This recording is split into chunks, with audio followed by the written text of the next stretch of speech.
Yeah, well, that's what she's doing an astronomical take on the Borgia. She's been doing this for a long time. Yeah. That is, I cannot say no on that. All right. They were good talks today. Yeah, you know, the first guy on Teotihuacan, I can't remember his name, who was another one of your Miro. That's right, because descendant of. Yeah, he took one course from me because he was in architecture. Yeah, no, that was interesting. I never realized that that's probably his grandfather, John Miro.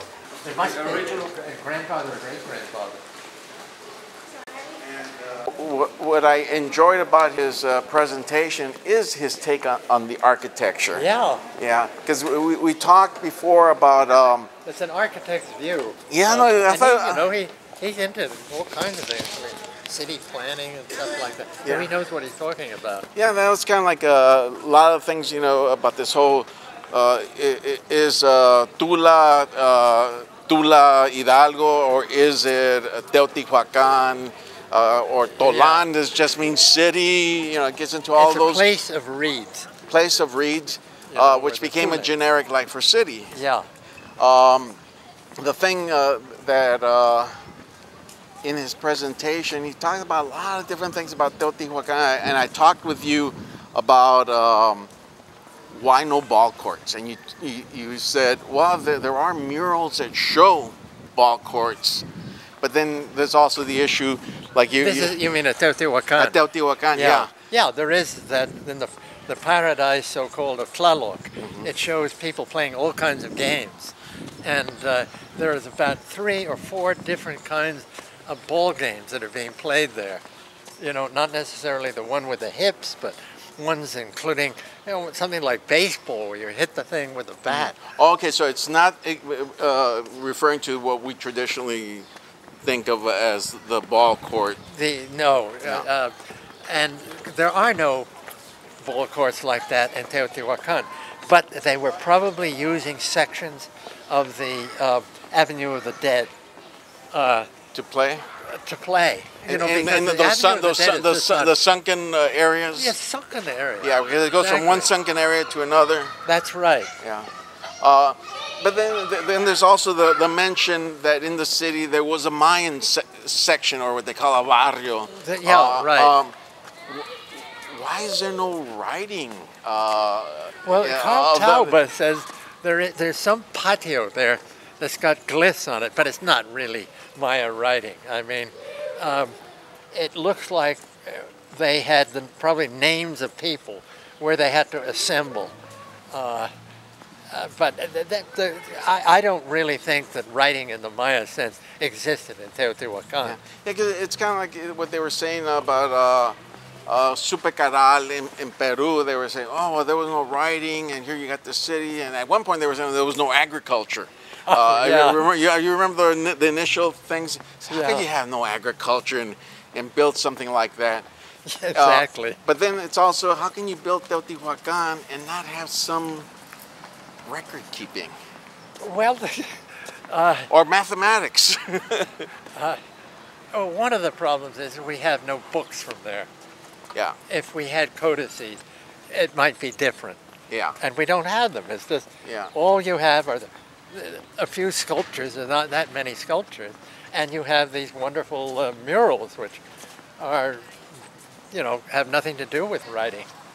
Yeah, but you would think, again, back to the thing, okay, you have to know something about geometry, you need the mathematics. Well, yes, that was very carefully surveyed. Yeah, but do we even see anything of mathematics? I know it. Yes. No. Because obviously you don't have crooked buildings, you don't have asymmetrical stuff. No, it's all done by professionals. Yeah. Well, it's a big mystery, honest to God. Yeah. I thought you were gonna solve that for us right now.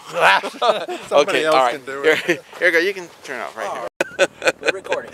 All right. We were talking about the Afrocentric situation, which is initially where we met, And recently somebody was mentioning that situation online about something, and they would say, oh yeah, that Olin guy, he embarrassed us all because he went on blah blah blah blah blah blah blah, you know, without saying the context. These are our own people. Yeah. And there's a lot of ignorance out there, and Yeah. we're trying to get people to read books, but that's kind of one of the big problems we have with our community. I think maybe in general, but in our community it's a little bit more so because we don't have that tradition. In some of our families we do have it, but the majority it doesn't exist. Are you planning or your publisher planning to do any audiobooks of any of your books? Well, you mean more books? I've got 2 new editions of books coming out in June. Yeah, One is but audiobooks. audiobooks. I've never been asked to do an audiobook, so the only kind of stuff I do is with you people. Yeah, no, really. Yeah, well, I've never done anything like that. Wow, because we were hoping. Yeah. Because that's the other thing we realized. Some people they'll listen to audiobooks, I know. but they have a hard time reading through books. Yes, I know that. Well, you know, I used to teach for years 2 courses that I enjoyed most at Yale were my American Indian course, which I was told I had to teach when I first came to Yale, and I got my back up. Why should they tell me what I have to teach? And I loved it so much, I kept doing this for the next 35 years. And the other one was my Aztec course, which about halfway through my career, I started to give that one. And, you know, and I had all the so-called Chicano group in Yale. They all took my course. And what they enjoyed most was something they'd never been exposed to, which is learning some Nahuatl. We'll do simple Nahuatl stuff. I started off, you know, teaching them the number system, teaching them common phrases. And then I got them translating some modern Nahuatl poetry. And they picked this up right away. They just went with it. This was something they'd never been told about. And they had no idea that, you know, there is an Aztec language, they can speak it. Yeah, So yeah. I think in educating, you know, you could start people, if you want to get them into that, get them so they understand the language that it's being taught in. Yeah. Well, that was, and for me, that was one of the things that kind of triggered an enlightenment of the connections of all these different things. We had a lecturer come and present, Fermin Herrera, who teaches Nahuatl here at CSUN. Yeah. And when he was saying things like, well, you already speak Nahuatl in the foods like tomato and chili, but then he says, but as Mexicans, you're also, when you're saying chicle, when you're saying squinkles, when you're, see, he went on with cuates, tocayos, and he went on with all these lists, and I was like, nah, that's Spanish. Yeah. And then I didn't believe him. I went to check it out, and then I said, wow, gee, see, this is my trigger, what worked out. So I've been speaking one of our languages. I'm more descended from Purépecha, so it's not. I said, but one of our languages, we've been speaking it as a national language, and but then again, we've been eating as indigenous people. We're on indigenous land. Yeah. Well, what's wrong with this picture? What happened? And so that's one of the things that did clarify. But the problem is a lot of people get stuck in the language and they're too fearful of the history. Yes. Or they say, so what if we had these cities? So what if we had these writing systems? So what? It doesn't matter. We can't live in the past. And then I tell them, well, why are you going on in the past with Jesus, and you're going on with Napoleon, and you're going about Jesus, Jefferson 2,000 years ago. Yeah, or I tell them, or you're 9/11. People talk about 9/11. That's in the past too. Exactly. People are very selective about that. Yeah. as far as with yourself, I remember in the other interview you were saying about what got you interested. It was kind of a complicated thing about what got you into what's called Mesoamerican studies. Yeah. Well, basically what I did was to see Chichen Itza. That today is not my favorite Maya site. But that was the trigger. That's what did it. Yeah. It was like St. Paul on the road to Damascus. Fell off, the scales fell from my eyes. Yeah. And that was the thing, what I was saying with me with the Nahuatl language. That was, it opened up my eyes, but then I realized there's plenty of people, there's millions of people speaking Nahuatl. It hasn't enlightened them to the history. It hasn't enlightened them to what they should know. Well, television has had a tremendous, all around the world, and just in my lifetime, it's changed everybody. People stop reading. They stop getting being interested in their own past, their own culture, their own people, and it's they want to see the next TV show, and that's it. And it's everywhere. Yeah. I've been in some remote parts of the world, and people will do anything to get car batteries so they can bring them in and run a television set. Yeah. These are people living in isolated valleys and God knows where. Television, for better or for worse, I think mostly for worse, has had a really deleterious effect on different cultures. Yeah. Well, it's not so much the television, it's what's being programmed. Well, that's it. It could be wonderful. Yeah. I mean, it could be a wonderful tool. But that's not what people want to watch, or not what they're given to watch. Okay, a different thing altogether. Okay, the whole Western Hemisphere, you got corn from the bottom of Canada all the way down to Argentina. Yes. And you would think, and into the Caribbean. And it was kind of like I forget who mentioned today about all the Mayan words talking about huracan, how the Caribbean people, the Arawak got that word. So you had all of this exchange of all of these different things going on. Right.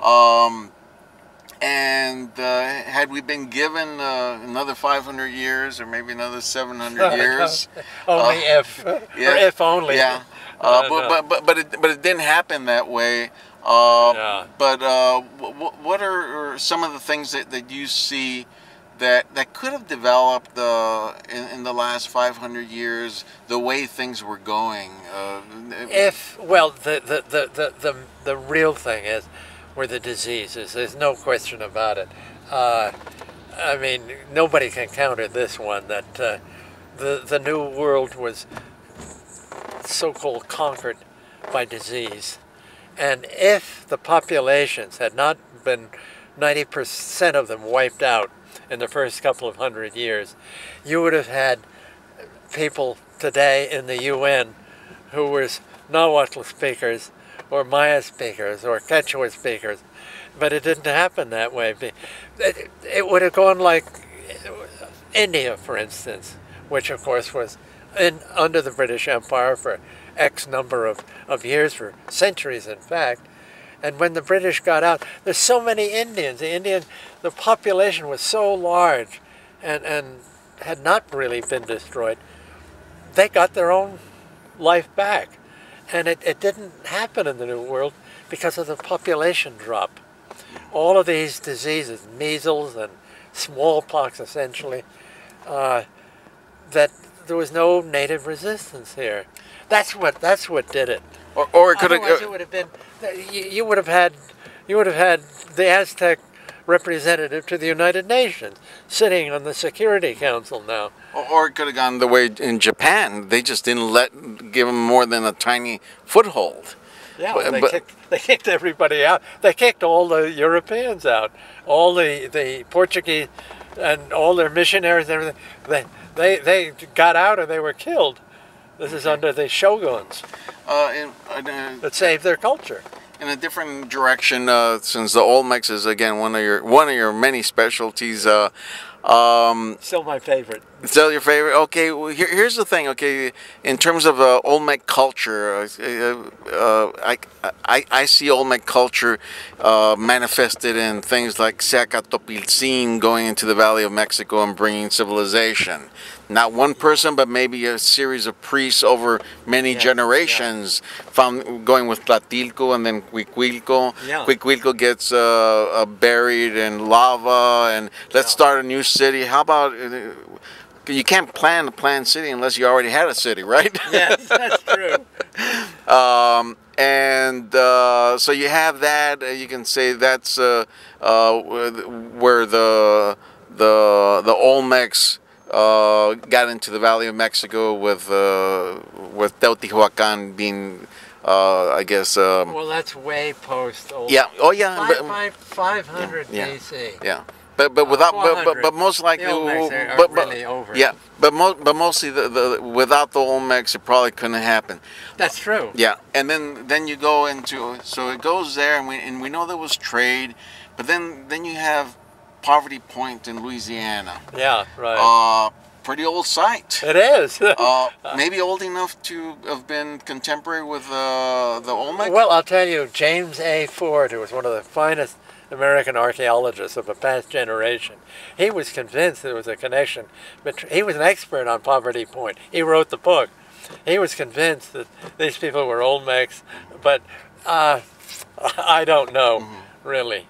Yeah, because it's timeline-wise, it works. Yeah. But then again, it's kind of, you can see as the beachhead of landing for what became the mound builders. Yeah. For what became Cahokia. Yes.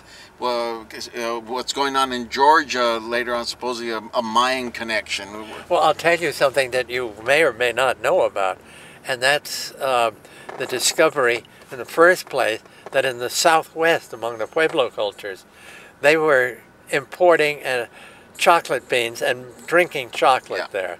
Not only in places like Chaco Canyon, or Pueblo Bonito, which is an incredible place, but now even earlier, and all these other cultures, Hohokam and whatnot. And I suggested, I'll bet you, if you tried to and took a look at Mississippian pottery from places like Cahokia or Etowah or all these other places, you're going to find chocolate, and they have now. That hadn't been published, but that's the latest. But we already knew. But we already knew about the parrots. So we knew about those are not just parrots; they're macaws. Macaws from the south. Yeah, and they're not from the Sonora Desert. No, they're from jungle, wet jungle. Museum of the American Indian used to be in New York, way uptown, but they had a big storage place in the Bronx, right off of Bruckner Boulevard. We used to have totem poles outside. It was a warehouse. And that's where those 2 million artifacts used to be stored. And so they called me up when they were organizing the American Indian Museum down in Washington, if I would come down from Yale and spend a day and pick out some Maya pieces to show. I said, yeah, I'll do it. So I came down and I spent the whole day there and said, if you want to show this side of Maya culture and that side, here's this wonderful piece or use that piece. And they ended up using nothing that I told them. I don't think they even paid me or gave me a sandwich, but besides that, that's all right. They got some phony shaman woman, so-called, one of these New Age people from Guatemala City up. And she passed her hands over and said, my spiritual leaders tell me that this is a piece of poetry. Knew nothing about it. I mean, they blew the whole thing. They should call themselves sham men. Sham is right. Because that's what a lot of this is. There's a whole bunch of them in Guatemala City now. But the thing of it is, like we talked about with the guides, they give the tourists what they want. Yeah. They give the white people what they want. They give, and they see that there's money in it. So they don't feel any need to learn history. They don't feel this whole thing is, oh yeah, my elder tells me. This is the one we deal with local. Oh, my elder tells me, blah blah. And you never meet the elder. That's right. Yes. And some kid 20, that means they're not accountable to anybody, but they can say, well, my elder tells me this. Yeah. You know, I think he pulled it out of his hat. Right. Yeah. And that's it. They had one experience with a local shumash. Went to a powwow one summer, and he says, yeah, you know, my grandmother told me when I was young that our ancestors came from the south. So we're descendants of Aztecs. Aztecs. That's the first summer. Yeah. Second summer, yeah, obviously he doesn't remember me each time. Says, yeah, my grandmother, you know, she said we were on Asasi. And I even explained, you realize that that's a term that came up with. Pejorative term. Pejorative term that anthropologists and archaeologists use. That's correct. So your grandmother couldn't have told you that. That's right. And so I got a little bit more aggressive to him. Then the third summer, that's when I used to go a lot to the powwows, doing my research with them. And then he says, this one, obviously he's been reading some books all along, but he's making up lies as he goes along. Yeah. And he says, well, my ancestors were related to the Hawaiians because our traditions say we came from across the ocean. So he's mixing the whole thing about the Channel Islands with the Hawaiians. That's right. And I know that stuff about the Channel Islands. And that's kind of why I'm so bothered by everything from the last speech of Cuauhtemoc, which basically says, you know, be cowards, you just wait until the right time. When is the right time going to be? Yeah, I know. What are some of the sham men and sham women that you've run across? Well, I try to stay away from them, to tell you the truth. You know, they never let you go. Yeah, people with crystals and stuff of that sort. Yeah, there was actually one of the members was asking for questions from them to ask you, and one of them says, "Yeah, ask him about if he's planning to sue any of these people that use him and they quote Dr. Ko on some of those ancient astronauts in 2012." Did I ever tell you the story about von Daniken? You know, we talked a little bit about it. Yeah. When I think I told you that one where he went to Palenque, and Moises Morales, who used to run all the guides there, and really a guy who really knows everything about everything, they took him down into the tomb there of Pakal in the Temple of the Inscriptions, and explain, you know, but then he says, well, tell me all about this, you know, who is this, and on the slab on top of the sarcophagus. And Moises shows him that this is King Pakal, we know his dates, he's got the world tree above him, he'll probably, you know, ascend into the underworld through the jaws and then go up, and you have all the stars and planets around on the other side. But they're very interesting, he said. And then Moises says to him, well, you know, you could have known this yourself, you know, just by listening to what the archaeologists and so forth have found out. Why do you write what you did, that this is you know, some kind of cosmonaut lying in a couch with the controls of his spaceship above it? And Van Daniken says, well, would you rather that I told the truth, which is what you gave me, and nobody reads my books, or I write what I do and I make millions of dollars? How could you answer that? But that's part of it. They don't see anything criminal in distorting, destroying. No, they're making money. Yeah, they're making lots and lots of money. Yeah. Just think of how much money was gained by all these people with 2012. What's happened to all of those people, you know? I mean, honest to God, I mean, these, just amazing. All over the world, people making money on that thing. I was in Bali about, well, it was still during 2012, and I'm leading a tour, and I'm very good friends in Bali. I've been there quite a few times. And they knew about 2012, you know, ask me. I said, don't worry. Worldwide. Yeah, it's worldwide. So there was a lot of money made on that, you know, with films and books. Yeah. Well, so long as money made in religion. That became a religion. with gullible people and ignorant people. Yeah. Yeah. No, there was this huge interest, and the sales of my books went way up because They did. people wanted to read about the Maya, only the Maya ones. Yeah. Well, there's a good side to this. Yeah, I suppose so. Yeah. One of these guys, famous guy, I won't mention his name because he'll sue me, but he showed up with a photographer just like this, a movie photographer, making a film. And he said, and I thought, I didn't get who he was when he came to my house. He said, can we have an interview with you? Ponte a la izquierda. Okay, no, just to make sure we don't get And lost. I said, fine. But I thought the guy making the film was the one who'd been talking to me. And I saw this other guy who occasionally would ask a question, a leading question about spiritualism and the deep meanings of this and all the rest of this stuff. And I found out later he was one of the top guys on 2012 books. And he made a movie out of it, showed all over the place, and they never sent me a copy of it. I've never seen it. They actually had an opening here in Los Angeles of one of his films.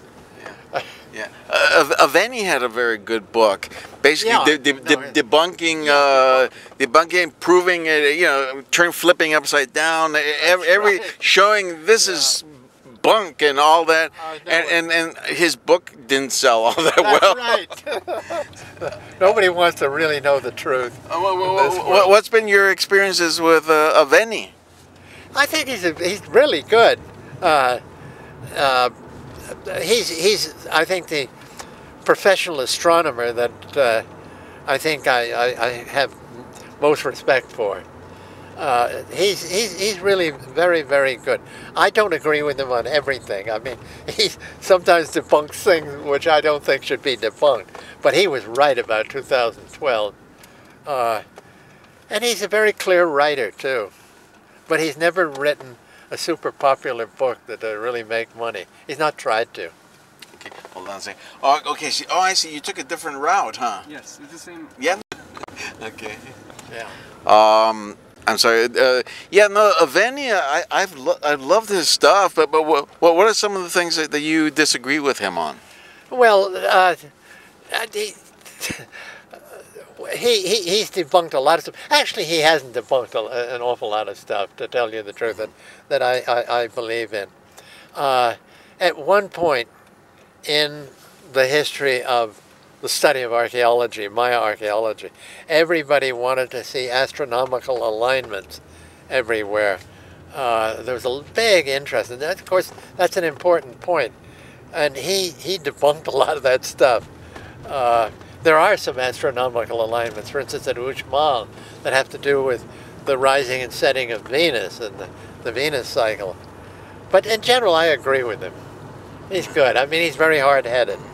What about Mayapan as far as astronomical alignments? Isn't that nothing but astronomical alignments? I don't really know, because it took so many years to get that restored so you could see what was really there. And it's a site that I don't really like, to tell you the truth. It's out what there. What is it you don't like about it? It's how it was reconstructed, or? Well, it's been heavily reconstructed, without any question. But these people were not very artistic who were in Mayapan. They were more politicians, I think, than anything else. They were running. They had everybody penned up inside that wall, you know, just concentrated. And for years and years and years, that site was just like a pile of rubble. If you went out there, with lots and lots of ticks, you know, garrapatas. Oh my God! Wow! It was very.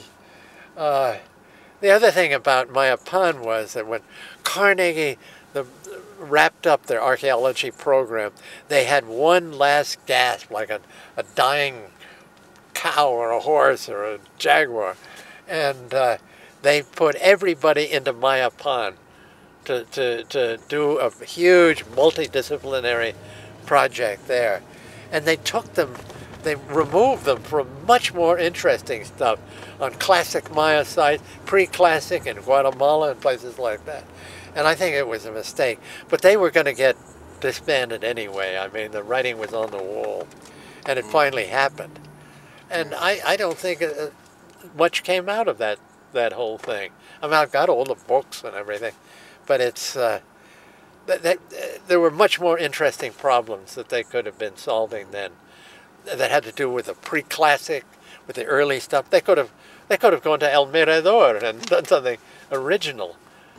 So it's never been my favorite site. I don't really. Chichen Itza is not my favorite site either. You know, to compare with Palenque or Uxmal or places like that. Yeah, for me, I was very impressed with Palenque and Uxmal. Uxmal I've been to a couple of times. What about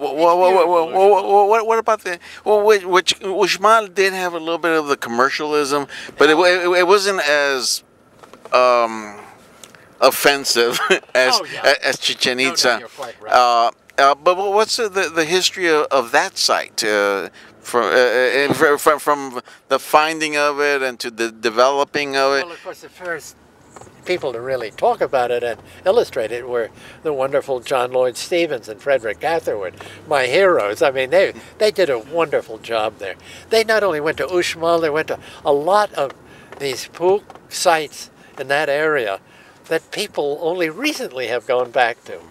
I mean, their books on the second travels. Yeah, the second batch of them, 2 volumes in Yucatan, is incredibly good, wonderfully accurate stuff, and a lot of good thought about it. And then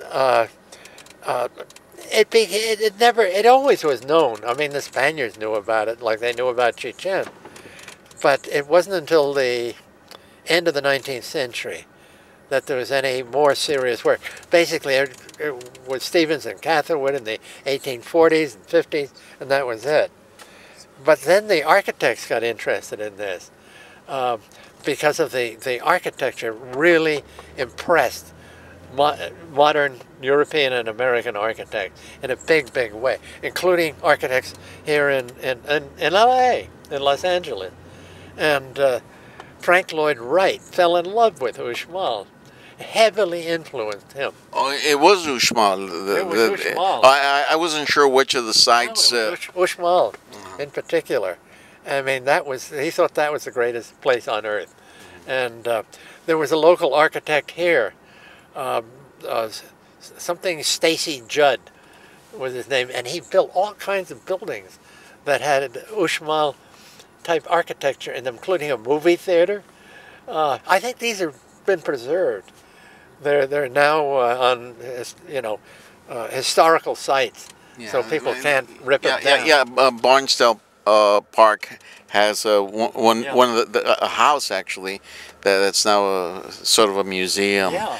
And actually we went through at one point because there was a book. You remember, Neriola, that book about all this influence of Mayan architecture on American architecture and. They have the Maya in downtown LA. They have it's the movie theater. The movie theater, yes, yeah. a famous place. But Uxmal was the real thing that did it to people. And how about the reconstruction on Uxmal? How accurate? The first time I went to Uxmal, this is when I was an undergraduate, there was nobody going there. There was a guardian and his family. And you had the place to yourself, and I loved it then. And you could actually put your hammock in the nunnery, in one of the buildings in the nunnery. That's what I did. I slept in the nunnery. Between the columns? Yeah, inside. Okay. Inside, because there were still wooden beams crossing. You just sling a hammock there. Oh. And it was Sahil was the same way. You could. The big building, the structure there, the palace, you could put your hammock up in there, which I did. Oh, it was cold at night. Oh my God. Nobody realizes how cold Yucatan is at night, especially in the, in January, February. Yeah. But that hadn't been over reconstructed at that point. Then, the government came in and started to reconstruct these buildings with basically, made it, a lot of them look like modern gas stations or something with, but I think they put a halt to that finally. I mean, there's such criticism about it. For instance, the Adivino, the temple of the magician or dwarf, the whole back of that, side of that, is a modern construction that had nothing to do with what was originally there. And there was a Mexican architect who tore into them about that. And that embarrassed them, so they stopped that kind of stuff. Yeah, because I kind of questioned that. No, it never looked like that originally. It's all smooth going up, and it wasn't like that originally. It went up in stages. So this guy, he became very unpopular for doing this, but he raised hell about all of this kind of reconstruction that basically was done by people who didn't care what it had originally looked like. But Uxmal is still a beautiful place, really. It is. It is. It's a good place, no question about it. Yeah. But there's still a lot of stuff that's not reconstructed. Oh, it's a huge place. Yeah, because they were telling us, there's another side over there. The guide that we had, he says, but I'd rather you guys go back and get some repellent before we go over there. Well, it's the garrapatas. Yeah. The mostacillo, the little tiny ones. Oh. Come on, you land on your Battery? Trousers. Could we ask him about the cemetery at Uxmal? Who's buried there? That's right. Yeah. Do you know about the cemetery there at Uxmal? Oh yeah, it's like at Zompantli. It's got the skull and crossbones. That was probably a place for putting heads on. Like the Zompantli in Mexico City. Okay. Yeah, the Zompantli. It's certainly that. It was a skull rack place. It's like there's one at Chichen, right next to the ball court. Oh, that's right. Yeah. Between the Castillo, as you're walking near the ball court, you go right by the Zompantli, which is in the same place as it is in Tula, next to the ball court, because they wanted to have the last ball game with some captives, then they just took their heads off and skewered them there. But that cementerio, so-called, that's what it is. It's a base of a Zompantli. One of the things that the guy was talking about was the area a little further out that used to have all of the, I forget what he called it, but all these penises. Oh, there's a bunch of them. Yeah, and that they got rid of them because when in the times of Maximilian they want to hide it from his wife. No, they were still there until. I remember that when I first went to Uxmal, long after Maximilian and Carlota, there's a whole forest of them as you got out of the car in the parking lot. But then they moved them? They moved them in in the last 20 years. They must have taken them all to hide them. Well, I don't know how much you know about the Huastecos, but that was supposedly one of the reasons why they were deported to the Caribbean, because the Spaniards were so offended by the cult, by no loincloths. And that they were basically phallic everywhere in at their cities and towns and all that. The Huasteco, there's hardly anything. They were naked. The men did. Yeah, and the men, the bottom bare, women top bare. Yeah. That the Mexica were even offended. Yeah. And what do you know about the Huastecos? Because it's hard to find materials on them. They had cities. They fought the Mexica. This is something major. Oh yes. Well, the guy that the great expert on that, he spent his whole life studying the Huastecs, was a French guy, very nice Frenchman, named Stresser-Peon, Guy Stresser, or Guy Stresser-Peon. Very nice guy. I don't know if he's still alive now, and I'd be very, very old. And he spent his whole life trying to get people interested in the Huastecs. No, there's some huge, like Tamuín, the big cities there. Are we getting Yeah, we're close. Yeah. Did we pass Los Robles? No, no, no. Okay. Well, I'm following the instructions. Oh, okay. All right. All right. Here Good. it is, Los Robles. Okay. All right. I'm told that's pronounced here Los Robles. It is. But you notice they don't say La Jolla. That's right. They say La Jolla. La Jolla. You're right. People are pretty selective about their ignorance. Yeah. I know. I used to come to Pasadena a lot because my son here, he used to have a restaurant in South Pasadena. Oh, really? And he lived in Pasadena. Oh, He's got okay. another batch of restaurants in downtown LA. That's what he does. Yeah, downtown it's changed a lot. Actually, Naliola and I went downtown for some meeting on Spring Street, but I used to dread Spring Street, and we went down there. It's turned into this whole big Upscale. yuppie thing. Upscale. Which incident we had dinner with a really great Mexican restaurant with enchiladas de mole or something like that. Yeah. It's actually going to be on the right hand side. Oh, here it is. Actually, straight. There you go. Yeah. We're here. Here. Yeah. All right. Okay, you guys. Okay, well, thank you very much, Doctor. And we'll be seeing you tomorrow anyway. Yeah, I'll see you Okay, tomorrow. all right, you have a nice Okay, Olin. evening. Okay, Good night, all of you. Okay. All right. You know how to say let's go in Maya? Gosh. Gosh. Gosh. Gosh. Gosh. Gosh.